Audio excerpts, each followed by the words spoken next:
Hi there, it's Angelica. I want to welcome you to day 4 of our Proverbs 31 online Bible study, and I'm so excited that you are here with me today. Make sure that you have printed out all of your materials, and they are in your 3-ring binder.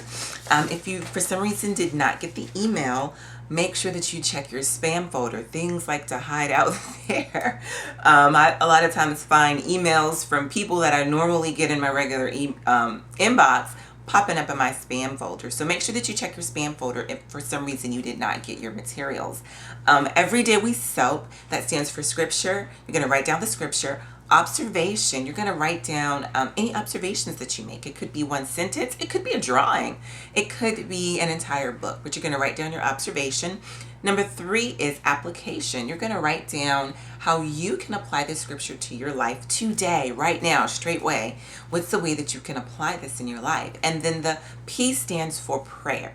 You're going to pray over your study time and over your scriptures that the enemy doesn't try to come in and steal it from you, and that you are able to hold it dear to your heart. Before we get started, I want to tell you about my shirt. I don't know if you can see it. It says Oneness, I love my husband. And I got this shirt from an organization called Marriage Works. They're actually a husband and wife couple that are friends of mine. I've known them from college ministry when we attended college together, and they have a beautiful, wonderful marriage ministry with tons and tons of marriage resources and insight and information. And not just for married people, people who have been divorced, for singles, everything, but their focus is definitely on healthy, functional marriages. And you can get your shirt there. They also have one for men. So instead of the pink, it would be in blue, and it would say, I love my wife. And they have these in long sleeve shirts. They have them in hoodie sweatshirts. So head on over there and get your shirt today so you can rock it out like mine. I do mine in pearls. I love my pearls, and you could probably do the same. All right, so today we're going to get started. We are reading Proverbs 31, verse 13, and let me read that to you. I'm reading from the King James Version, so yours may sound a little bit differently. And it says, she seeks wool and flax and works willingly with her hands. Wow. Let me tell you about wool. Wool is one of the highly traded, or was one of the highly traded materials in biblical times with the Israelites. It's actually one of the oldest materials that they used to make clothing and all kinds of other traded goods and fabrics. Wool was a very high, precious priced commodity. It also talks about flax in here. I'm not sure if you realize it, but flax is the material that they use to make linen. And if you've read the Bible for any length of time, you'll see that linen is talked about all throughout Scripture. It's talked about when they are performing burials. Jesus was buried in fine linen. It's talked about when they're talking about the priest and their garments that the priests wear. It's talked about in Proverbs and Psalms. It's talked about all throughout the Bible. Linen was another very important material and plant that was used. And how they harvested flax is they would take the entire plant literally, and not just shear it off at the root, but they would dig up all of the roots, and then they would lay it out across the rooftops for it to dry. And believe it or not, that particular chore was reserved for women to do. So they would dig it up, and then they would lay it out across the rooftops so it could dry. And then later on they would spin it and, make fabrics and materials with. But I think it is just so awesome that this particular woman that we are looking at, her character, sought after the high commodity, most precious, most important things. And then it says that she worked willingly with her hands. She was a willing, eager worker. And I think, we have to stop sometimes and think about, am I a willing, eager worker? Am I willing and eager to work to find the most high commodity, most precious thing for my family, for the people that I love? Am I willing and eager then, once I find it, to work with my hands and to use my hands to create something from these things that I found? This woman didn't just find flax and find wool and, didn't do anything with it. No, she then took those materials and worked eagerly, worked willingly with her hands.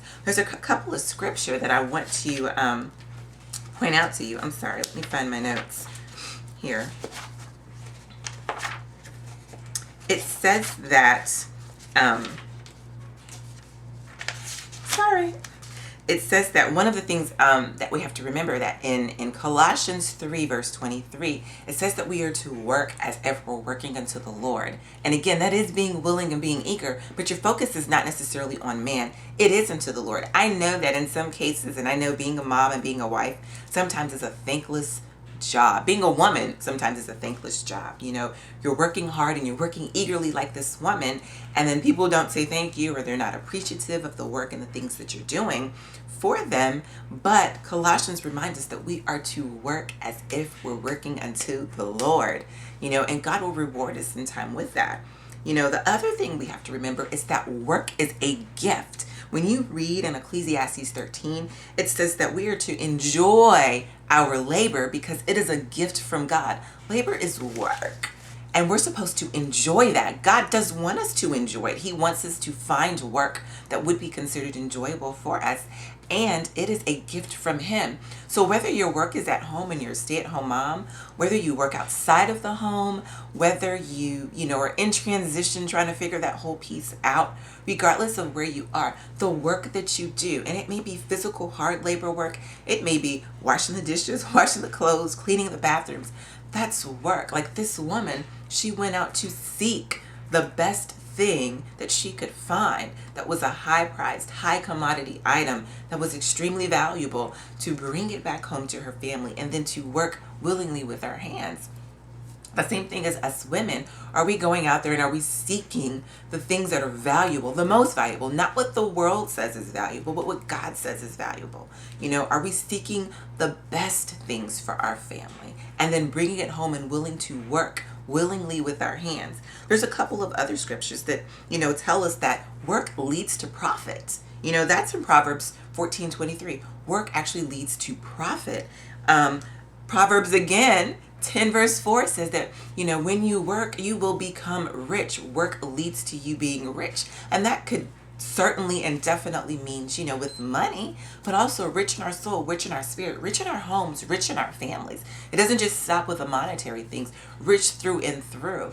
There's a scripture that says that, that we should prosper even as our soul prospers. So our soul should prosper and our finances should prosper. And there's absolutely nothing wrong with that. One of my other favorite scriptures is in Proverbs 12 verse 11. It says that if we work our land, we will have plenty. This woman worked her land. In other words, she worked with what she had. She went out there and she sought the best and she brought it home. And then she worked with what she had. Maybe you don't have, the biggest home or the best car or the best clothes or whatever.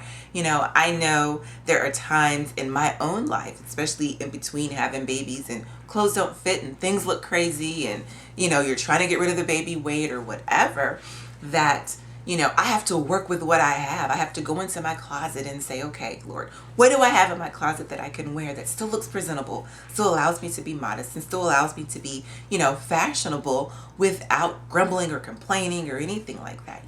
Even our homes, you may not have the best home right now. It may not be the biggest home. It may not be your dream home. But if you work your land, you work with what you have, and you're eager with your working, and you're diligent with your working, and you're willing to even work, God will bless you. You will have plenty in your life. So I want to encourage you today in today's reading to look at that, dig deeper, do some research and some investigation on wool and flax and how it's used. I want to tell you something else about the flax that I didn't say before. The flax, was used to create linen, but there were two kinds of linen. There was linen that was so fine that it was almost see-through, and that was considered the fine linen. And usually, the royal people wore that. But then there was linen that was so thick that they would actually use it as carpet in their homes. So the versatility of flax, this woman sought things that were versatile, that could be used in multiple different ways. Many times we as women, we may go to the grocery store, and many of us, if not all of us, have that knack. I can go to the grocery store and I could buy 5 items that could probably make 20 different meals. This woman sought things that were valuable, that would enable her to be frugal, bring her husband good that we talked about a couple of days ago, and at the same time have multiple uses. This woman was just amazing. And again, we're looking at the character of this woman. So I want to encourage you today, do your reading, do your soap, get excited, dig in. If you have to go back and review some of the videos and look at a couple of things to piece some things together for you and what this means to you personally, please do that. Okay, I will see you tomorrow on our next video, and know that I'm praying for you and I'm praying for your study time. And remember, dance with the King. Bye bye.